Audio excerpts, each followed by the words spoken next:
درود به شما دوستان عزیز، خوش اومدین همگی به کانال یوتیوب من. بهناز هستم از پیج قلاب بافی با بهناز. امروز در خدمتتونم با آموزش یک موتیف مربع بسیار زیبا و جذاب و کاربردی دیگه. موتیف گل آفتابگردون فوق العاده کار جذاب و زیبایی هستش. من این کار رو با کانوای آکریل بافت و قلاب شماره 3 میل بافتم و اندازه اون برای من حدود 17 سانتی متر شده. بسیار مناسب برای دستگیره آشپزخونه، فوق العاده زیبا برای کوسن، شال مبل یا حتی کیف.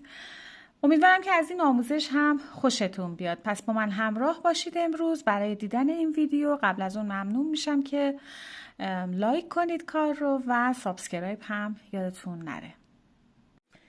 برای شروع بافتمون ابتدای گره میزنیم سر قلابمون و 1 2 3 4 5 زنجیره میزنیم و میام درون زنجیره اول یک پایه بست میزنم به این صورت و در ادامه حالا یک زنجیره اینجا میزنم. این زنجیره جزو بافت محسوب نمیشه. میام درون حلقه 2 بار نخ سر قلاب یک پایه دوبل میبافم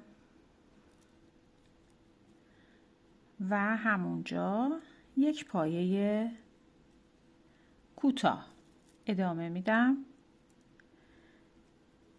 یک پایه دوبل، یک پایه کوتاه. این الگو رو تکرار میکنم، یعنی یک پایه دوبل میبافم، یک پایه کوتاه 6 مرتبه تکرارش میکنم. همونجا یک پایه کوتاه که در نهایت در پایان این رج من باید 12 تا پایه داشته باشم که 6 تاش پایه دوبله، 6 تاش پایه کوتاه هستش. یک دوبل، همونجا یک پایه کوتاه. این رو هم بگم، این چیزی که ما میبافیم پشت باف هست، در واقع روی بافت به این صورت در میاد. از اینجا میتونیم بفهمیم که چند بار بافتیم. 1 2 3 4 مرتبه من بافتم. 2 مرتبه دیگه هم این الگو رو تکرار میکنم. یک پایه دوبل، یک پایه کوتاه، یک بار دیگه هم تکرارش میکنم.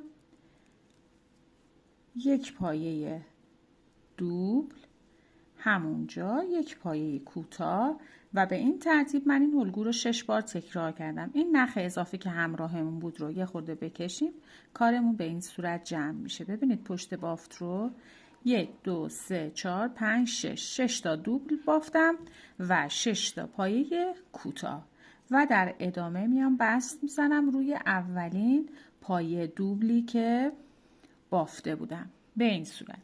برای شروع رج دوم یک زنجیره میزنم، همونجا همین پایه که بست زدم یک پایه دوبل میبافم و توی همون فضا یک پایه کوتاه و در ادامه روی پایه کوتاه رج قبل، دقت کنید دوستان پایه ای رو جا نندازید، روی کوتاه رج قبل یک پایه دوبل می بافم، همونجا یک پایه کوتاه توی همون فضا. پایه بعد این الگو رو باید تکرار کنیم. یک پایه دوبل، همونجا یک پایه کوتاه، بعدی یک پایه دوبل، همونجا یک پایه کوتاه و به این ترتیب تکرار میکنم. توی رج قبل ما 12 تا پایه داشتیم، توی این رج اون رو تبدیل میکنیم به 24 تا پایه. در کل یک پایه دوبل، همونجا یک پایه کوتاه. این رو پشت باف هست، این روی بافت و به این صورت این الگو رو کاملش میکنم.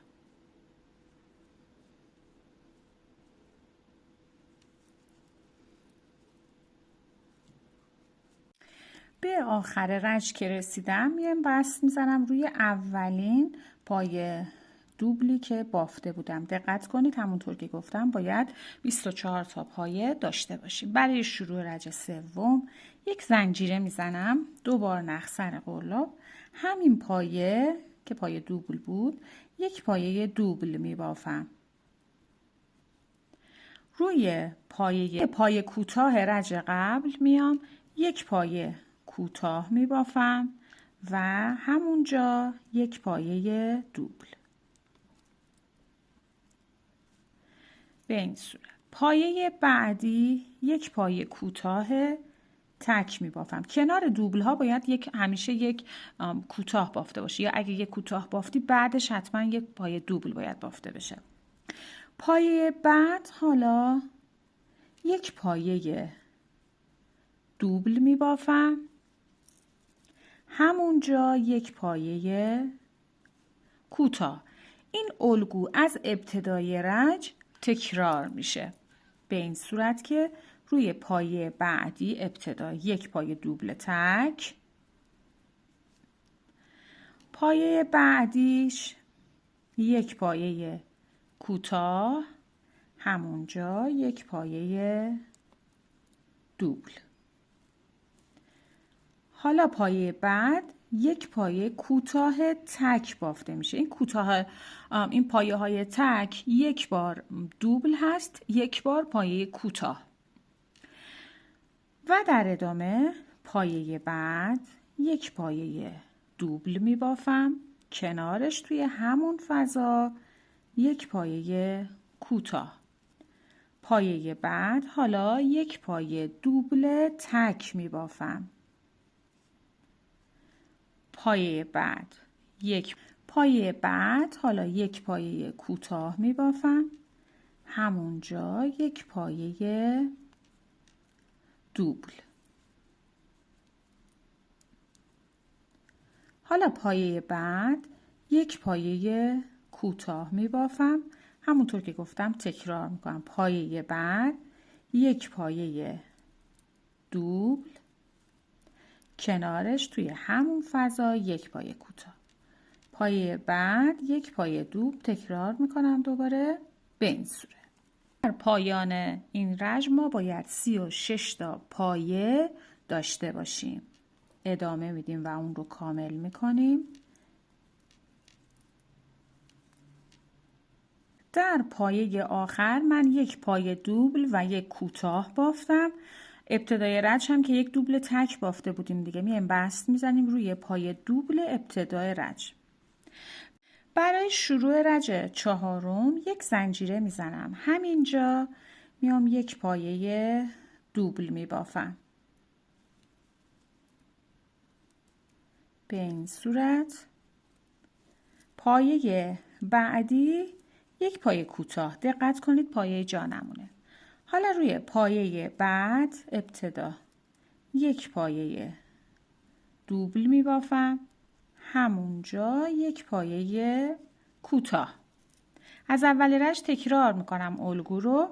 پایه بعد یک پایه دوبل، پایه بعد یک پایه کوتاه و پایه بعد ابتدا یک پایه دوبل، همونجا یک پایه کوتاه. و این الگو رو تکرار میکنم یک بار دیگه. بریم پایه بعد یک پایه دوبل، پایه بعدی یک پایه کوتاه، پایه بعد ابتدا یک پایه دوبل، توی همون فضا یک پایه کوتاه بافتم. این رج رو ادامه میدیم. در پایان رج ما باید 48 تا پایه، در واقع 48 تا پایه داشته باشیم.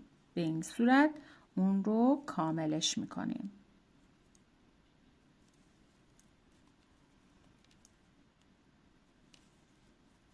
در رج که رسیدیم تو پایه آخر باید یک پایه دوبل و یک پایه کوتاه بافته شده باشه و بست میزنیم روی اولین پایه دوبلی که بافته بودیم. به این صورت حالا در ادامه بافت میام یک زنجیره میزنم، کار رو میچرخونم به رو میارم به این صورت. برای شروع رج پنجم میام از روی پایه بعد شروع میکنم. ابتدا یک پایه کوتاه میبافم. این پایه کوتاه رو بهش یک مارکر میدم که ابتدای رجم رو داشته باشم و ادامه میدم روی هر کدوم از پایه ها. ببینید گندمی ها رو کامل میگیرم و روی هر کدوم یک پایه کوتاه میبافم و در نهایت در پایان رج من باید همون 48 تا پایه کوتاه که توی رج قبل داشتم رو توی این رج هم داشته باشم. خب پس به این صورت این رج 48 پایه کوتاه می بافم.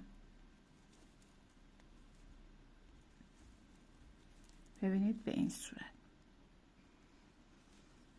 ادامه میدم. دقت کنید پایه جا نمونه. به این صورت من 48 تا پایه کوتاه بافتم. در آخر رج مارکر رو در میارم و بست میزنم همین پایه‌ای که بهش یک مارکر داده بودم و یک زنجیره میزنم اینجا. نخم رو کاتش میکنم و نخ رو در واقع میبرم پشت بافت و اون رو در واقع میچرخونم لای پایه ها و پنهونش میکنم. به این صورت میتونید با سوزن همین کار رو انجام به این شکل. حالا این نخی که این وسط داشتیم رو هم به همون صورت میبرم پشت بافتم، خوب کامل اون رو میکشم و بین پایه های پشت بافتم اون رو میچرخونم و اون رو محکم میکنم در واقع.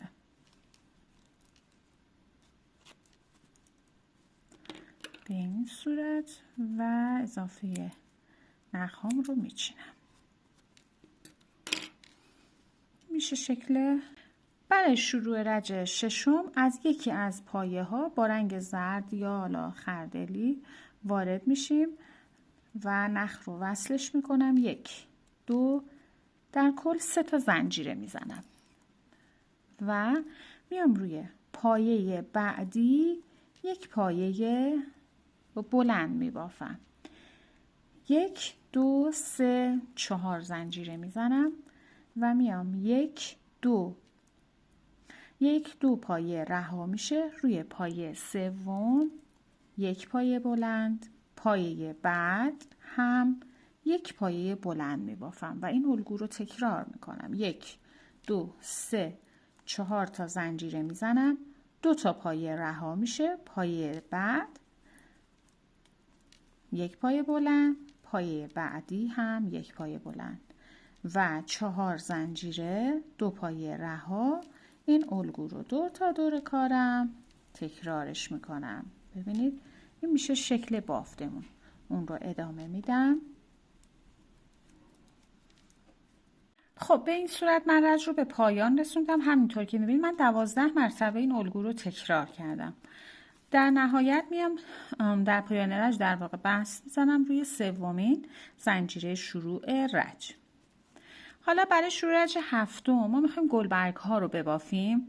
با 2 تا بست ابتدا وارد فضای زنجیره ای میشم و اینجا 1 2 3 زنجیره به عنوان اولین پایه بلند و کنارش 2 تا پایه بلند دیگه هم میبافم که روی هم بشه 3 تا پایه بلند. 2 بار نخ سر قلاب میام توی همین فضا 2 تا پایه دوبل میبافم. 1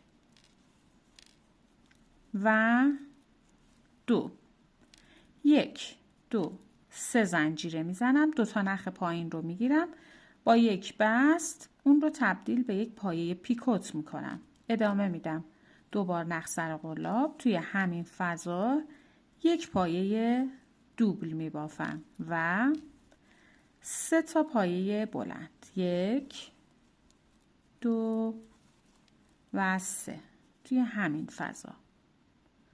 حالا در ادامه این یه گلبرگی، من میخوام یه گلبرگ دیگه هم حالت پیچ اینجا ببافم. برای این بافت این دو تا پایه بلندی که توی رج قبل داشتم فعلا پایه اول رو کار ندارم، میام دور پایه بلند دوم رو به صورت برجسته از رو میگیرم و 6 تا پایه بلند اینجا میبافم. 1 2 3 4 5 و 6. خب حالا دوستان اینجا رو ببینید. الان این دو تا پایه بلندی هستش که ما داشتیم. روی این پایه بلند دوم رو بافت زدم. من میخوام بیام این پایه بلند اول رو که اینجا بافتم روی این گندمی که توی رج قهوه‌ای رنگم هست اینجا بافت بزنم اول. پس کار رو میچرخونم سمت خودم، گندمیش رو میگیرم، دو تا پایه بلند هم اینجا میبافم. حالا میام دور پایه بلند اولی که توی رج قبل بافته بودیم، اون دو تا کنار هم که بود، پایه اولش به صورت برجسته از رو 6 تا پایه بلند میبافم. 1 2 3 4 5 و 6. ببینید بافتمون رو. این که یه گلبرگ این پشت بافته، این هم یه گلبرگ دیگه کنارش این پایین. خیلی هم خوشگل بافته شد. حالا بافت تکرار هست از اول. توی فضای زنجیره بعدی ابتدا میام 3 تا پایه بلند میبافم و 2 تا پایه دوبل همونجا کنارشون میبافم. 3 زنجیره میزنم و اون رو تبدیلش میکنم به یک پایه پیکوت.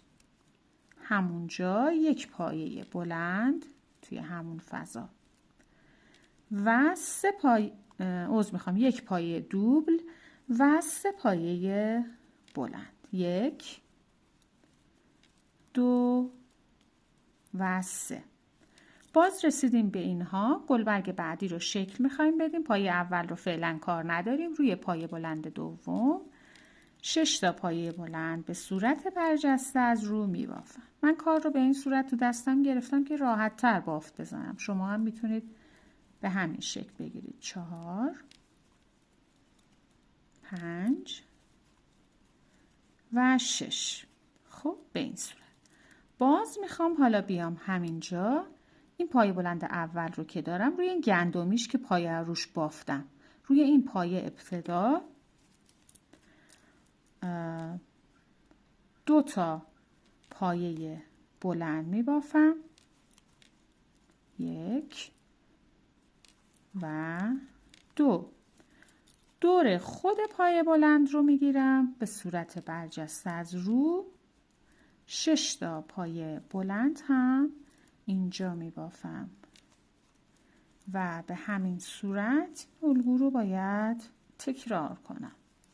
پایه بلند برجسته از رو هستش.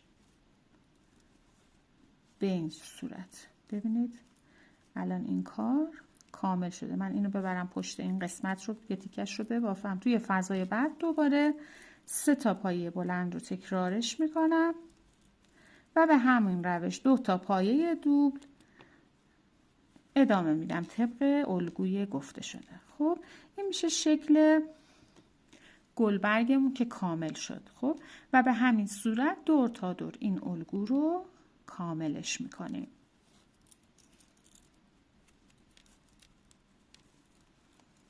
خب دوستان ببینید به این صورت من بافت گلبرگ ها رو به اتمام رسوندم. ما 12 تا گلبرگ رو بافت زدیم. بعد از اینکه اون 2 تا پایه ابتدای رج رو هم گلبرگش رو بافتیم، میایم بست میزنیم روی زنجیره سوم شروع رجمون. اینجا نخ رو قطعش میکنیم. باز هم با همین رنگ ادامه میدیم. اجازه بدید من نخ رو ببرم ابتدا پشت بافت. باز هم بافت رو با رنگ زرد میخوایم ادامه بدیم، ولی از پشت بافتمون میایم شروع میکنیم کار رو یک گره سر قلابمون داریم و میایم از فضای روی یکی از این گلبرگ هایی که پیکوت داره در واقع بافت رو شروع میکنیم، به این صورت که ببینید پای دوبلی رو که اینجا بافتیم و پیکوت هستش وسط این دوتا پای دوبل رو پیدا میکنیم به این صورت و یک پایه کوتاه اینجا میبافم و 1 2 3 4 5 زنجیره میزنم. ما میخوایم یه فضاهایی رو ایجاد کنیم تا ادامه بافت رو روش انجام بدیم. میایم روی گلبرگ بعدی بین این دوتا پایه درست زیر پایه پیکوت رو میگیرم و یک پایه کوتاه اینجا میبافم و 5 تا زنجیره میزنم. اون رو دور تا دور کارم تکرار میکنم. پای پیکوت بعدی به همون صورت یک پایه کوتاه و 5 تا زنجیره میزنم. ادامه میدم اون رو روی گلبرگ بعدی به این صورت و 5 تا زنجیره. ببینید این پشت بافت هست که من الان یک فضاهایی را ایجاد کردم. دور تا دور اون رو کاملش میکنم.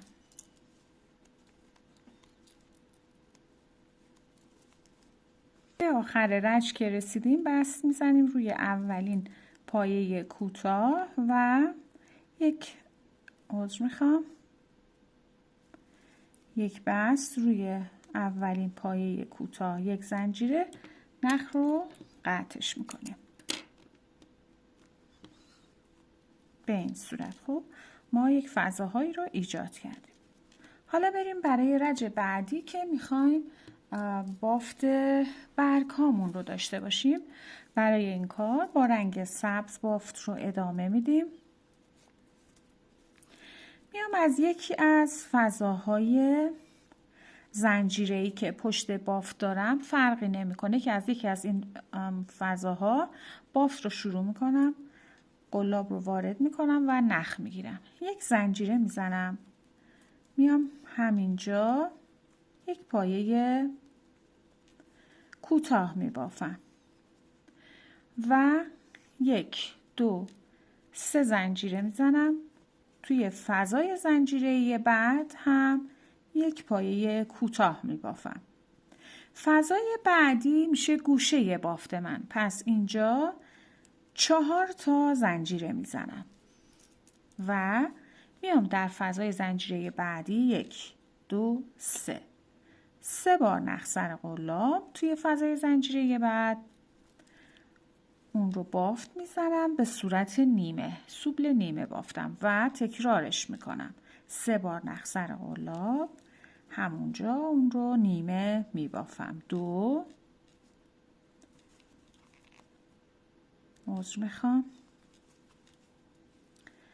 و 3 یک بار دیگه هم تکرار میکنم.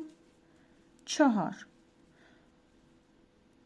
تا سوبل نیمه بافتم. حالا همه رو یکی میکنم به این صورت یک خوشه بافتم و 1 2 3 زنجیره میزنم و در ادامه بافتمون حالا 1 2 3 4 بار نخ سر قلاب میگیرم و میام درون همین فضا با 4 تا پای چوبل نیمه یک خوشه میبافم. این 1 هم دومیش، 4 بار نخ سر قلاب، 3 یک بار دیگه هم تکرار میکنم، 4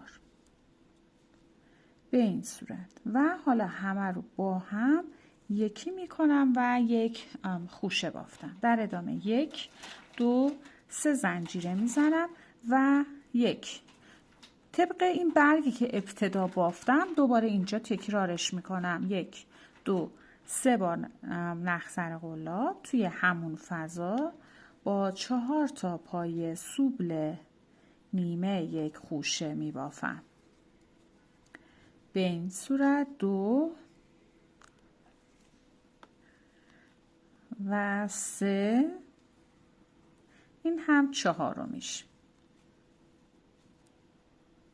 همه رو با هم یکی میکنم، یک خوشه و حالا 1 2 3 4 زنجیره میزنم. این میشه یکی از گوشه های بافتمون به این صورت و ادامه میدم.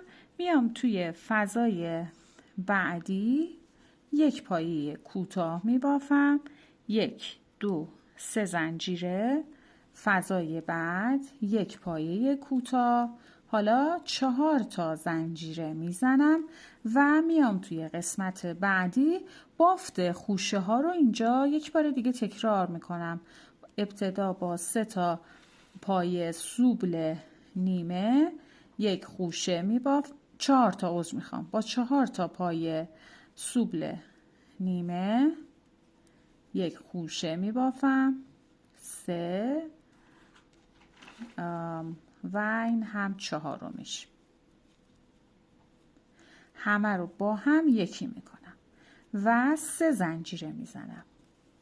تکرار میکنم. 4 بار نخسر قلاب توی همین فضا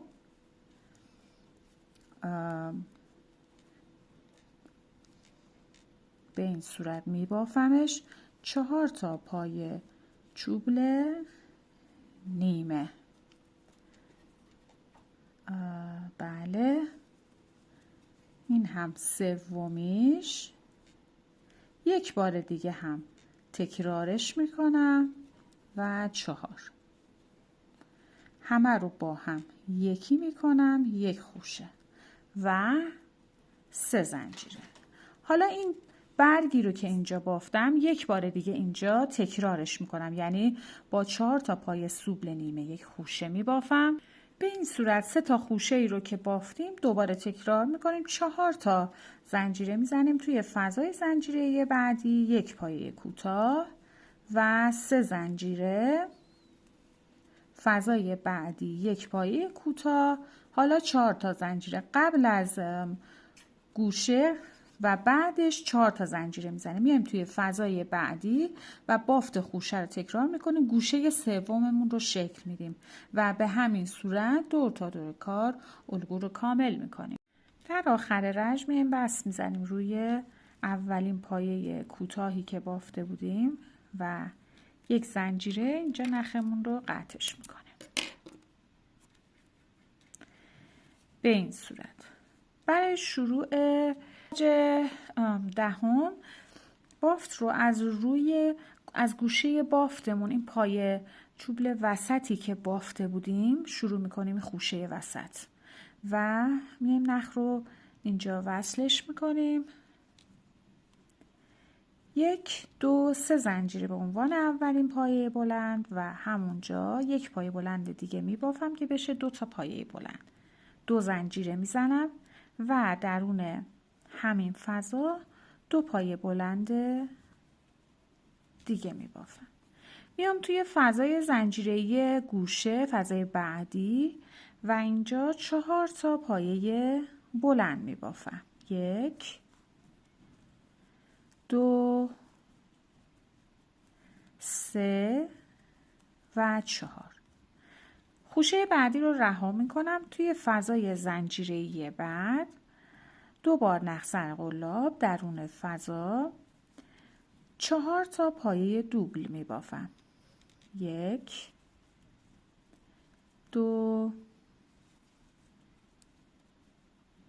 3 و 4 به این صورت و ادامه میدم. در فضای زنجیره‌ای بعدی هم 4 تا پایه دوبل رو تکرارش میکنم، یعنی توی فضای بعد و فضای بعد این 3 تا فضا هر کدوم 4 تا پایه دوبل میبافم. کاملش میکنم. 3 و 4 و فضای بعدی هم به همین صورت 4 تا پایه دوبل رو ادامه میدم. 2 3 و 4. تو 3 تا فضا هر کدوم 4 تا پایه دوبل بافتم. اولین فضا هم که اینجا پایه بلند بافتم. باز به گوشه که رسیدم خوشه اول رها میشه. در اولین فضای زنجیره‌ای گوشه تکرار میکنم 4 تا پایه بلند میبافم. این الگو دور تا دور کار تکرار میشه.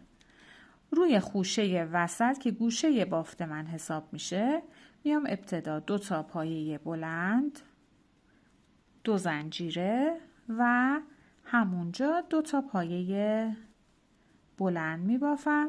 در فضای بعدی زنجیره‌ای که فضای گوشه هست همچنان 4 تا پایه بلند رو اینجا تکرار میکنم. 3 و 4 و ادامه میدم. میام توی 3 تا فضای بعدی هر کدوم 4 تا پایه دوبل میبافم. درست مثل بافتی که اینجا داشتیم. به این صورت ببینید دور تا دور این الگو رو تکرارش میکنم. در آخر رج بست میزنیم روی سومین زنجیره شروع رجمون. ما رجهای حاشیه رو داریم بافت میزنیم دوستان.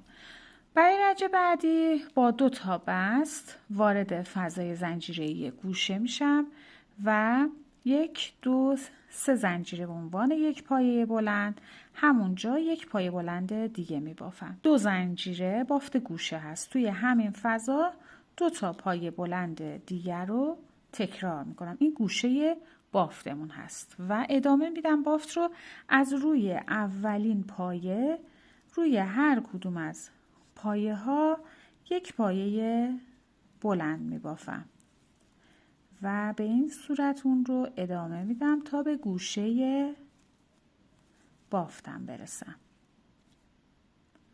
به این صورت کاملش میکنم. گوشه بافت که رسیدم تکرار میکنم 2 تا پایه بلند، 2 زنجیره توی همین فضا 2 تا پایه بلند دیگه میبافم و دوباره ادامه میدم از روی اولین پایه روی هر کدوم از پایه ها 1 پایه بلند میبافم و به این ترتیب این الگو را دور تا دور کامل میکنم. ببینید این گوشه بافتمون میشه. به این صورت تا کاملش کنیم. برای رج آخرمون و رج در واقع آخر حاشیه با رنگ گلبرگ ها میایم از فضای زنجیره‌ای گوشه نخ رو وصلش میکنیم، 1 زنجیره میزنیم و همونجا 4 تا پایه کوتاه میبافیم